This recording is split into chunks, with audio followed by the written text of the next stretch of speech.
আমাদের প্রশ্ন, মুয়াবিয়া সাহাবী দূরের কথা, মুসলিমও হইতে পারে। মুয়াবিয়াকে যারা রাদিয়াল্লাহু তাআলা আনহু বলে তাদেরকে আমি মুসলমান মনে করি না। সর্বপ্রথম সাহাবী যে হত্যা করেছে তার নাম মুয়াবিয়া। মুয়াবিয়ার নামের আগে হযরত বলে ফেলেন, নাউযুবিল্লাহ বলেন। একটা লম্পট, বেঈমান, মুনাফিক, দুশ্চরিত্র। পর্যন্ত চ্যালেঞ্জ দিয়ে গেলাম, এমন কোন রিওয়ায়াত কোথাও দেখাইতে পারবে না মাওলা আলীর বায়াত নিয়ে মুয়াবিয়া কবরে গেছে, আর রাসূলুল্লাহর হাদিস জামানার ইমামের বায়াত ছাড়া যে কবরে গেছে সে জাহেলিয়াতে কবরে গেছে। আমিরে মুয়াবিয়া রাদিয়াল্লাহু তাআলা আনহু একজন জলিলুল কদর সাহাবী ছিলেন। শুধু তাই না, তিনি কাতিবে ওহী ছিলেন, ওহী লেখকের মর্যাদা অর্জন করেছিলেন।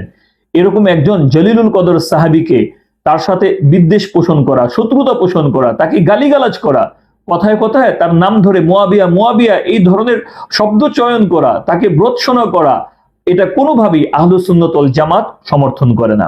কেননা আপনি আহলুস সুন্নাত ওয়াল জামাতের যতগুলো আকীদার কিতাব দেখবেন, সমস্ত আকীদার কিতাবের মধ্যে স্পষ্টভাবে উল্লেখ আছে যে সাহাবায়ে কেরামের কোনো ধরনের সমালোচনা করা যাবে না। এই জন্য কোনো ব্যক্তি যদি সাহাবায়ে কেরামের সমালোচনা করে, এটাকে আহলুস সুন্নাত ওয়াল জামাত কোনোভাবেই সমর্থন করবে না, বরং ক্ষেত্র বিশেষ কুফরি হয়ে যাওয়ার সম্ভাবনা আছে। প্রিয় দর্শক, আপনারা হয়তো আকীদাতুন নাসাফি এই কিতাবটার নাম শুনেছেন। আমাদের আহলুস সুন্নাত ওয়াল জামাতের আকীদাগুলো সেই জায়গার মধ্যে লেখা আছে। তো এই আকীদাতুন নাসাফির মধ্যে কি লেখা আছে, এই আমিরে মুয়াবিয়া রাদিয়াল্লাহু তাআলা আনহু সম্পর্কে, তার ক্ষেত্রে আমাদের কি আকীদা রাখতে হবে এই বিষয়টা উল্লেখ আছে।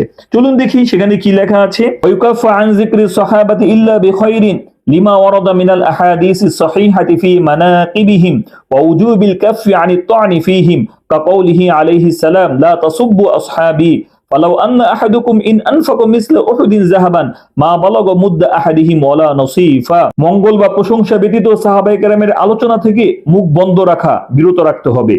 সেসব বিশুদ্ধ হাদিসের কারণে যেগুলো তাদের ফজিলত এবং তাদেরকে ভর্ৎসনা করা থেকে মুখ বন্ধ রাখার ব্যাপারে বর্ণিত হয়েছে।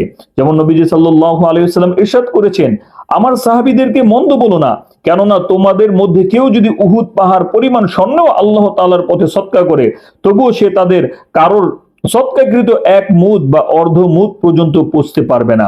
শুধু তাই না, ওই সমস্ত বিষয়, যে সমস্ত বিষয়গুলোর মধ্যে সাহাবায়ে কেরামের পরস্পরের মধ্যে মত পার্থক্য ছিল এবং যুদ্ধ বিগ্রহ হয়েছে, সেই ক্ষেত্রে আমাদের কি আকীদা রাখতে হবে, শারহে আকীদাতুন নাসাফির মধ্যে 417 নম্বর পৃষ্ঠার মধ্যে স্পষ্টভাবে উল্লেখ আছে। সেখানে লেখা আছে, ওয়ামা ওয়াকা বাইনাহুম মিনাল মুনাজাআতি ওয়াল মুহারাবাতি ফালাহু মুহামিলুন ওয়া তা'ওয়িলাতুন فسبهم والطعن فيهم إن كان مما يخالف الأدلة القطعية فكفر كقصف عائشة وإلا فبدعة وفسق। তাদের মধ্যে যেসব মত পার্থক্য ও যুদ্ধ বিগ্রহ হয়েছে সেগুলোর পটভূমি ও ব্যাখ্যা বিশ্লেষণ রয়েছে। সুতরাং যদি এরূপ কোনো কারণে তাদেরকে গালি দেওয়া হয় এবং ভর্ৎসনা করা হয় যা অকাট্য প্রমাণ বিরোধী, তা হবে কুফরি।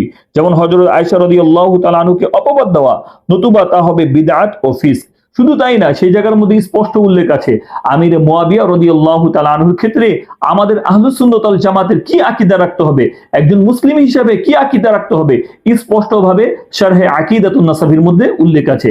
আপনি যদি শারহে আকীদাতুন নাসাফির 420 নম্বর পৃষ্ঠা দেখেন, সেখানে উল্লেখ আছে, ওয়াবিল জুমলাতি লাম ইয়ানকুল আনিস সালফিল মুজতাহিদিন ওয়াল উলামাইস সালিহিন জাওয়াজুল লা'নি আলা মুআবিয়া ওয়া আহজাবিহি। মোট কথা, প্রবীণ মুজতাহিদগণ ও মহান বুজুর্গ উলামায়ে কেরাম থেকে হযরত মুয়াবিয়া রাদিয়াল্লাহু তাআলা আনহু এবং তার দল সম্পর্কে অভিসম্পাত ও ভর্ৎসনা করার বৈধতা বর্ণিত হয়নি। অতএব কোন ব্যক্তির জন্য আমির মুয়াবিয়া রাদিয়াল্লাহু তাআলা আনহু এবং তার দলের যারা আছে তাদেরকে কোনোভাবেই ভর্ৎসনা করা যাবে না, তিরস্কার করা যাবে না, বিদ্বেষ রাখা যাবে না, শত্রুতা রাখা যাবে না। কেননা সে হচ্ছে একজন জলিলুল কদর সাহাবী, কাতিবে ওহী। নবীজি সাল্লাল্লাহু আলাইহি ওয়াসাল্লাম তার ফজিলতের ব্যাপারে অসংখ্য হাদিস বর্ণনা করে গেছেন। আমির মুয়াবিয়া রাদিয়াল্লাহু তাআলা আনহু নবীজি সাল্লাল্লাহু আলাইহি ওয়াসাল্লামের সাহাবী, স্ত্রী সম্পর্কীয় ভাই, একজন ওহী লেখক। তার সম্পর্কে বিশেষভাবে হাদিস বর্ণিত হয়েছে। তিরমিজি শরীফে একটি হাদিস আছে যাতে রাসূল করিম সাল্লাল্লাহু আলাইহি ওয়াসাল্লাম তার উদ্দেশ্যে বলেন, আল্লাহুম্মা জাআলহু হাদিয়ান মাহদিয়ান ওয়া হাদি বিহি, হে আল্লাহ, তাকে পথ প্রদর্শক ও সুপথ প্রাপ্ত বানাও এবং তার মাধ্যমে লোকদেরকে হেদায়েত দাও। বুখারী শরীফে আছে, একবার হযরত আব্দুল্লাহ ইবনে আব্বাস রাদিয়াল্লাহু তাআলা আনহুকে বলা হলো মুয়াবিয়া রাদিয়াল্লাহু তাআলা আনহু মাত্র 1 রাকাত বিতির পড়েছেন। তখন ইবনে আব্বাস রাদিয়াল্লাহু তাআলা আনহু বললেন, তাকে ছেড়ে দাও, তিনি ফকিহ, তিনি রাসূল করিম সাল্লাল্লাহু আলাইহি ওয়াসাল্লামের সাহচর্য পেয়েছেন। আব্দুল্লাহ ইবনে মুবারককে জিজ্ঞেস করা হয়েছিল হযরত মুয়াবিয়া রাদিয়াল্লাহু তাআলা আনহু শ্রেষ্ঠ নাকি ওমর ইবনে আব্দুল আজিজ রাহিমাহুল্লাহ। তখন তিনি বললেন রাসূল করিম সাল্লাল্লাহু আলাইহি ওয়াসাল্লামের সাথে জিহাদের সময় হযরত মুয়াবিয়া রাদিয়াল্লাহু তাআলা আনহুর ঘোড়ার খুরে যে ধুলাবালু উড়েছে তাও হযরত ওমর ইবনে আব্দুল আজিজ রাহিমাহুল্লাহ থেকে উৎকৃষ্ট। খোলাফায়ে রাশিদ হযরত ওমর ইবনে আব্দুল আজিজ রাহিমাহুল্লাহর সম্মুখে জনৈক ব্যক্তিকে হযরত মুয়াবিয়া রাদিয়াল্লাহু তাআলা আনহুকে গালমন্দ করলে তিনি তাকে বেত্রাঘাত করেন। প্রিয় দর্শক, এই সমস্ত আলোচনা থেকে আমরা এটাই বুঝতে পারলাম যে আমাদের আহলুস সুন্নাত ওয়াল জামাতের আকীদা হচ্ছে কোন সাহাবায়ে কেরামের সমালোচনা করা যাবে না। সাহাবায়ে কেরামরা হচ্ছে মিয়ারে হক। আমিরে মুয়াবিয়া রাদিয়াল্লাহু তাআলা আনহু তার বিষয়টা এটা ইজতিহাদি খত ছিল। আর এই ক্ষেত্রে উলামায়ে কেরামরা বলেন যে কোন মুজতাহিদ সে যদি ইজতিহাদ করে এরপর যদি ভুলও হয় তারপর আল্লাহ তাআলা তার উপর একটা সওয়াব লিখে দিবেন। অতএব তাদের সমালোচনা করা থেকে অবশ্যই আমাদের মুখকে বিরত রাখতে হবে এবং তাদেরকে যথাযথ সম্মান প্রদর্শন করতে হবে, অন্যথায় আমাদের ঈমান হারা হয়ে যাওয়ার সম্ভাবনা আছে। প্রিয় দর্শক, মানুষদেরকে সচেতন করার জন্য সকলের কাছে অনুরোধ রইল আপনারা ভিডিওটি বেশি করে শেয়ার করেন। আপনাদের যদি কোনো মন্তব্য থাকে তাহলে সেটাও কমেন্টে আমাদেরকে জানাতে পারেন।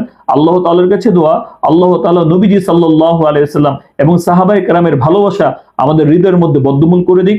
আসসালামু আলাইকুম ওয়া রাহমাতুল্লাহ।